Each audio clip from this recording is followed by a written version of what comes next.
ইমাম সাহেবের পোলডা পাল্ডি গাঠটি বস্তা জেম্মে যা আছে সব বাইর করিয়া আজকে দিনের মধ্যে ইমাম বিদায় দে। হ্যাঁ ভাইয়া ঠিকই কইছেন। আপনার এত দরকার আছে কেটা সুদ খায় না না খায়, আপনি নামাজ পড়েন না, কাম আপনি নামাজ পড়াবেন আল্লাহ রাসূলের নাম লই, আপনার এত কথা দরকার আছে। আসসালামু আলাইকুম হুজুর। ওয়ালাইকুম আসসালাম। হুজুর আমরা রোজা খোলাইছিলাম, এখন কবে কি?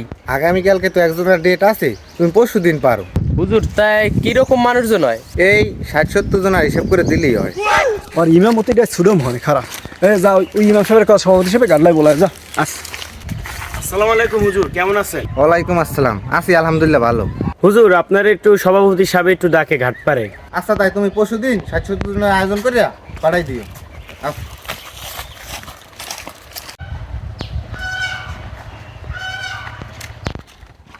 আসসালামু আলাইকুম মামা।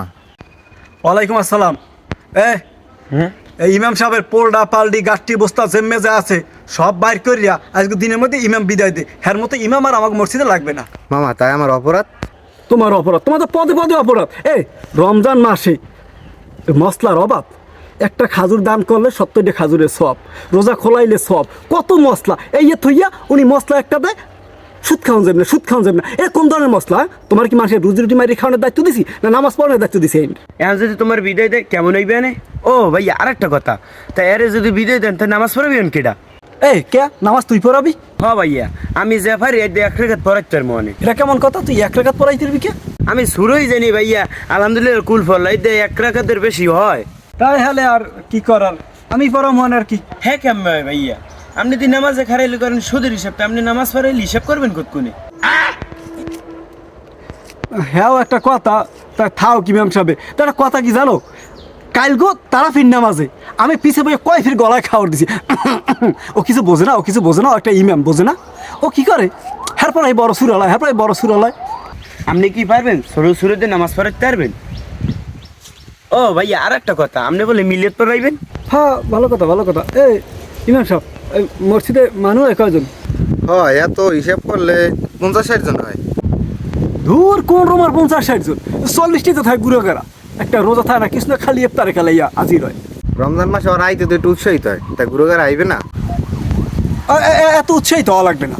সারা বছর খবর নেই, রমজান মাসে উৎসাহিত হইবে। ওই মুরব্বী কই দেবে নাতি নুতি লই মসজিদে নাই, আর যদি আয়ো ওই ফেফালাই চেক করবা, যদি ঘন হয় তাই মনে করবা যে ওটা রোজা আনলে হ্যালো উঠতে দেবে আনার মসজিদে উঠতে দেবে না। আচ্ছা ঠিক আছে, এটা আমি দেখবো মনে। হুজুর তাই রোজা খোলাইতে কি কি লাগবে কোন দিয়ে আমাকে দেয় একটু? বুট মুড়ি পেঁয়াজু। হ্যাঁ ভাই এত কথা বাদ দেন, অল্পের মধ্যে কি হারুন যাইবে হেইটা করেন আপনি। থাম দি, ও তো ঠিকই কইছে, এত কিছু লাগবে কি ধরেন হুজুর? বাবাহানে বুট আর আধা কেজি মুড়ি আর গোড়া 10 পেঁয়াজু ভাঙ্গিয়া ওইর মধ্যে মতিয়া হেয়ে পর মনে করেন সবাই থালে অল্প অল্প দেবেন, হ্যান কি আর পেট ভরে খাইতে হইবে? কেউ রোজা করলে বার যাইতো ভাতি খাইবে। আচ্ছা মামা আপনি যা দেওয়ার দিন, আর তা ম্যানেজ করবো মনে। হয় একটু খোলাইও, হারাগাল তো মানের টাক দিয়ে খোলছো, এখন তো গায়ে কোনো কিছু দিয়ে খোলাও, তোমরা তো মানে খোলাও না। সুদ খাইতে খাইতে মানুষ এমন হয়েছে, মানুষ আর এখন মানুষ মনে করে না। রমজান মাস আইছে তাও একটু পরিবর্তন হয় না। আল্লাহ সবাই হেদায়েত দান করুন।